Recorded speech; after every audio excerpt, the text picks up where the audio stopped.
Hey guys, it's G from Skull Gaming Network. Welcome to another MLB Perfect Inning 2018 video. Today I have a guide to pitching, what stats are the most important, and what pitches are the most important. So let's start with the stats. We'll look at David Price. Command, that's how accurate your pitches are going to be. To me, that's an important one. Break is how much a pitch will break.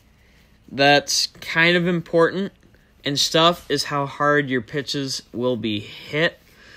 I'd say that's also kind of important. And then velocity, I would say, is important as well. Those four are really important. Stamina, confidence, and recovery, those just affect like season mode, really any simulation mode, or if you're trying to use a pitcher for multiple innings, how long they'll last in games. I'd say those are less important. As for the pitches, four-seam fastball completely straight. It's pretty easy to hit, although a lot of people don't expect to see a four-seam fastball, so if you pull it in after throwing a ton of breaking pitches, it might completely freeze them up. Changeup looks like a fastball, but it's slower and it breaks a little bit.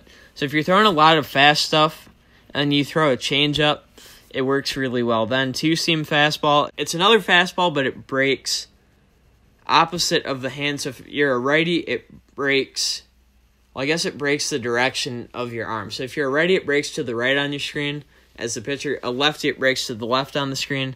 Cutter will cut the opposite way. So if you're a lefty, it cuts to the right. If you're a righty, it cuts to the left. It's a nasty pitch. It's a fastball that, again, breaks to the side.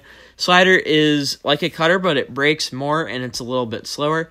And a curveball is similar in speed to the slider, but it drops down and to the side. Other pitches, so we've got a sinker. A sinker is like a curveball, but it breaks the other way. That can be nasty. Having both a sinker and curveball, they go the same speed, look very similar, but you can't tell which way it's breaking until it comes in close. Splitter is cheesy. I don't advocate for the splitter.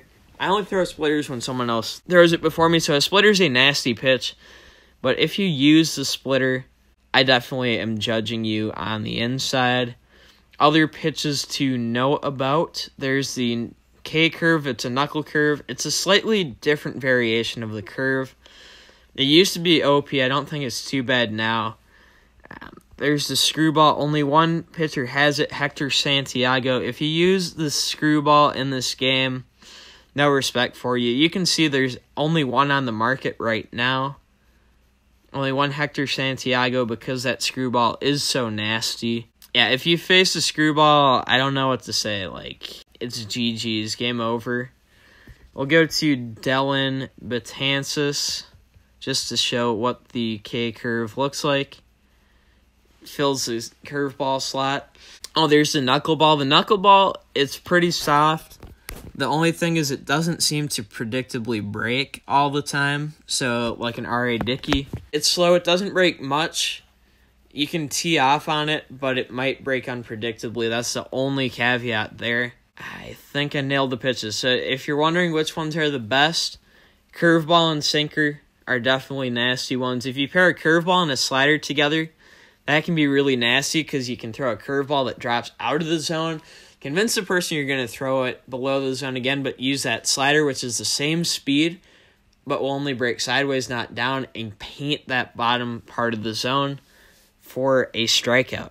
The sinker is nasty because if you pair it with the curveball, you don't know which way it's going to break when it goes to the side. And the two-seam and cutter, you know, they're fastballs with that little bit of break that can be the difference between a solid hit and a weak line-out or a weak pop-up or a weak ground ball. If you're wondering how to locate pitches, my guide from Perfect Inning Live still is pretty accurate. I can try to link that in the description, but I hope you found this video helpful, learned a little bit more about pitching, the different pitches in the game, the different stats, what ones are most important, and how they affect things in the game. If you found it helpful, leave a like. If you're new around here, subscribe for more MLB Perfect Inning 2018 content.